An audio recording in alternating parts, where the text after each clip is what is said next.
आजमगढ़ जिले के सगड़ी विधानसभा के बसपा नेता शंकर यादव आज चुनावा रामगढ़, इसरपार, बनकटा, भदौरा, सारडी, बांका, नैनीजोर, मानिकपुर, खरैलिया, बेलहिया आदि गांवों में जाकर लोगों के सुख दुख में शामिल हुए। वहीं सगड़ी विधानसभा के उत्तरी छोर पर बहने वाली घाघरा नदी लोगों का काफ़ी नुकसान करती रहती है और देवरांचल में कई जगह पुल पुलिया टूटी हुई है, लेकिन वहां तक किसी जनप्रतिनिधियों की नज़र नहीं पड़ती है। ग्रामीणों ने बताया कि जब चुनाव आता है नेता बड़े बड़े दावा करते हैं, लेकिन चुनाव जीतने के बाद कोई इस देवरांचल की हाल नहीं लेते हैं।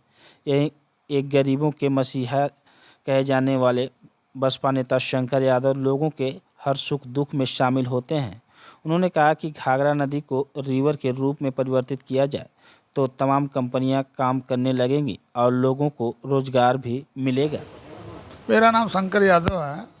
मैं बहुजन समाज पार्टी का एक छोटा सा कार्यकर्ता हूँ। आज आप बहुजन समाज पार्टी के प्रत्याशी भी रह चुके हैं जी विधानसभा से। अपने विधानसभा में आज ऐसे भ्रमण किए जी आज जो है अपने विधानसभा सगड़ी 345 में सवेरे निकले हैं। जो विगत महीनों में लोग एक्सपायर कर गए थे, बच्चा डूब के मर गया था 15-16 साल का, बांका बुढ़न पट्टी में उसके घर गया हूँ।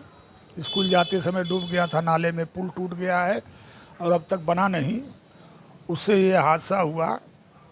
उसके परिवार से मिला हूँ, दुख सुख में शामिल हुआ हूँ और तमाम गांव में बांका में मौत हुई थी उनके यहाँ गया हूँ और बेलहिया में गया हूँ।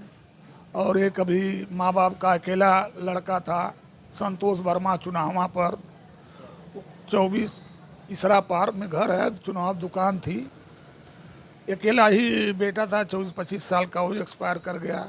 उनके दरवाजे पर पहुंचा हूं, शामिल हुआ हूं। ऐसे पूरे क्षेत्र में घूमा हूं और बाढ़ क्षेत्र में हालत ये है कि जो इस समय रोड बन रही है हाजीपुर में, मैं जानता हूं कि जिस तरह से जिस क्रियाकलाप से उस पुल की सुरक्षा और बाज़ार की सुरक्षा की जा रही है, ये मैं आज दावा करता हूं कि भविष्य में वह ख़त्म हो जाएगा, बाज़ार हाजीपुर कट जाएगा। क्योंकि 3 मीटर 4 मीटर चौड़ा पत्थर लगाने से वह कटाव और जो पुल बना है वो पुल बहुत छोटा बना है।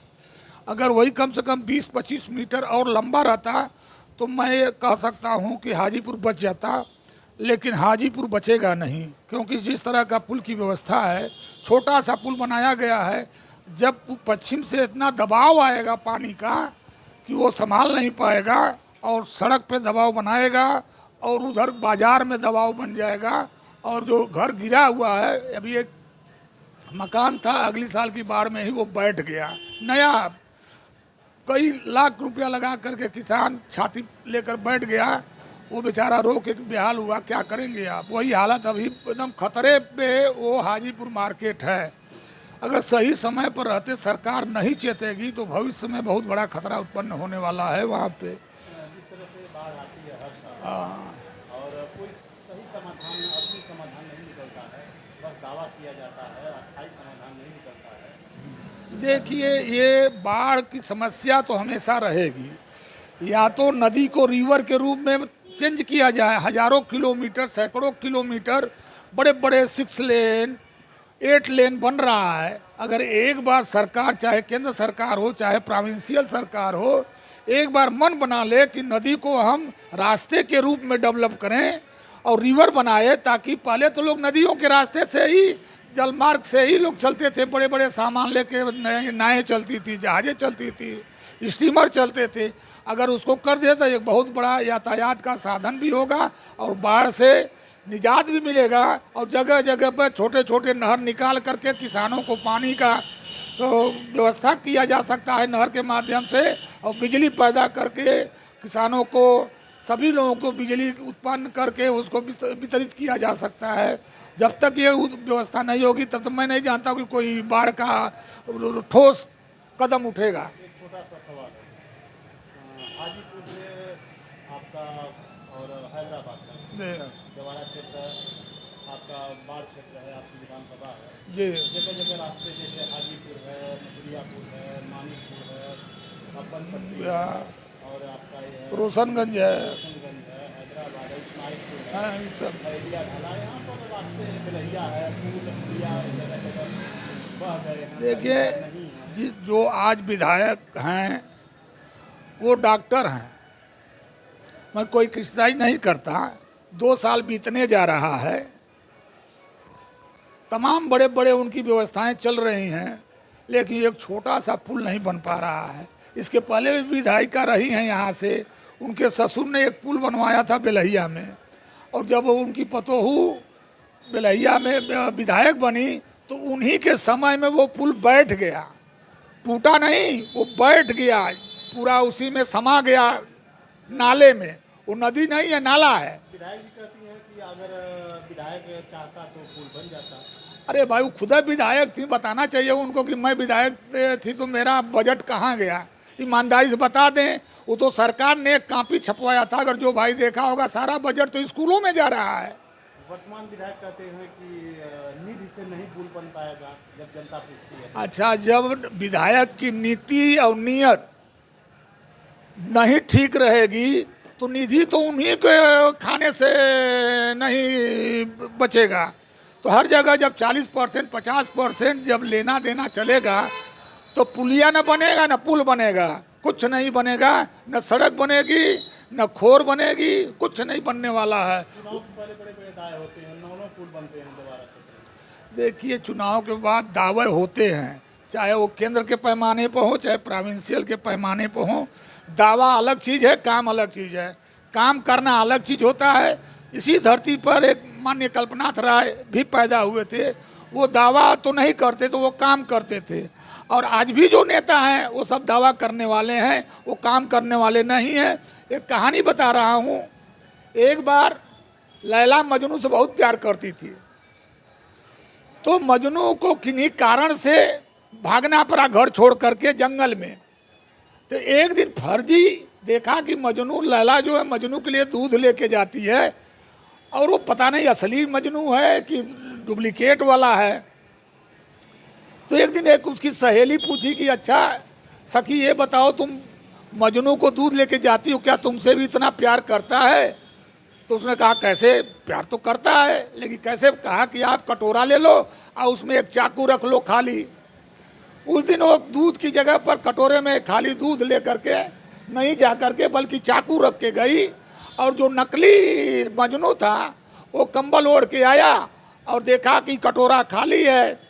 जब कटोरा खाली है तो कहा ये क्या, क्यों दूध नहीं लाई? तो कही कि मुझे आज ऐसी दिक्कत हो गई कि तुम्हारे कलेजे का खून मुझे चाहिए इस कटोरे में। वो भड़क गया, कहा तो मैं तो दूध पीने वाला मजनू हूँ, खून देने वाला मजनू तो उधर झाड़ियों में छिपा हुआ है। तो साथियों, वही हालत है कि आज के जनप्रतिनिधि हैं वो दूध पीने वाले हैं, खून देने वाले नहीं हैं। जनता पहुंचती है उनसे मांगने के लिए कि भैया मेरा हक दे दो, तो कहती हक देने वाला कोई और है, हम तो हक खाने वाले लोग हैं। हम प्रशासन से यही चाहेंगे कि कोई ठोस नीति बनाए। बेरोजगारी अलग है, शिक्षा का स्तर गिरता जा रहा है, लोग किसान बेहाल है, बारिश हो नहीं रही है, इतनी दिक्कत है। आज एमएसपी लागू कर देते किसान के लिए, किसान अपने मूल्य का, आप एक साबुन बनाते हो उसका मालिक उद्योगपति रहता है, फैक्ट्री मालिक रहता है। आज ट्रैक्टर 10 लाख का मिलता है, 12 लाख का मिलता है। अगर किसान को उसको औने पर कम दाम पे मिलता तो पैदावार ज़्यादा पैदा करता, लेकिन उसका मालिक जो है ट्रैक्टर का मालिक 10 लाख, अब 10 लाख में गेहूं बेच के आप चले जाइए। एक लड़की के लिए चाहे लड़के के लिए 10 ग्राम का अगर माला आपको देना है, कितना 10 ग्राम का, तो 70,000 रुपया 75,000 रुपया लेके जाएंगे। तो 10 ग्राम का माला अपने बेटी और बेटा या चाहे पतो हो चाहे अपने हो उसको खरीद के ले आएंगे। अगर गेहूं लेके जाना होगा तो ट्रैक्टर पर नहीं ट्रक पर ला देंगे, तो एक ट्रक जा करके गेहूं ले जाएंगे तो 10 ग्राम का सोना लेके आएंगे। बताइए, ये स्थितियां हो गई हैं, सोना आसमान छू रहा है। और गेहूं का रेट क्या है, तिलहन का रेट क्या है। आज साबुन देखिए, बढ़िया अगर साबुन नहाने के लिए ले लीजिए तो 60-70 के नीचे साबुन नहीं मिलेगा। तेल 200 रुपया लीटर चल रहा है सरसों का। और रिफाइन जो है सब डुप्लीकेट आ रहे हैं, आधा डुप्लीकेट। लेकिन कोई पूछने वाला नहीं है, क्योंकि लोग खा रहे हैं, बीमारी ग्रहण कर रहे हैं, पॉल्यूशन रोड पे है, कितना कोई चारों तरफ तराई तराई मची हुई है। और सरकार मस्त है, क्योंकि जनता भी मस्त है। जनता, क्योंकि जनता रोड पर आती नहीं है। अगर रोड पे आती जनता तब ना ऊपर वाले को मालूम होता कि नहीं कहीं गरीबी है। यहाँ तो बस राशन लोगों को मिल रहा है, राशन मिल रहा है, सब लोग खुश हैं। भाई अंग्रेजों ने कहा कि गुलाम को इतना खिलाओ कि वो सुबह की चिंता ना रहे, शाम को खाए तो सुबह की चिंता बनी रहे कि सुबह क्या खाएंगे। अंग्रेजों की नीति थी, आज भी वही नीति है। 5 किलो देते रहो, राज करते रहो। 5 किलो से कौन सा राज चलेगा? राज तो चल ही रहा है। चंद लोगों के हाथ में, मुट्ठी भर लोगों के हाथ में पूरे देश की बागडोर है। आज स्थिति बड़ी भयावह है, हम आर्थिक रूप से गुलाम हो चुके हैं। और भविष्य में कैसा होगा वो ऊपर वाला जाने। हम लोगों की आधे से ज़िंदगी ऊपर बीत चुकी है, 60 साल उम्र हो गई, 2 4 5 साल 10 साल और आदमी जाएगा। लेकिन मैं ये दावे साथ कहना चाहता हूँ, आने वाला भविष्य बड़ा ही खराब होने वाला है, आने वाला है।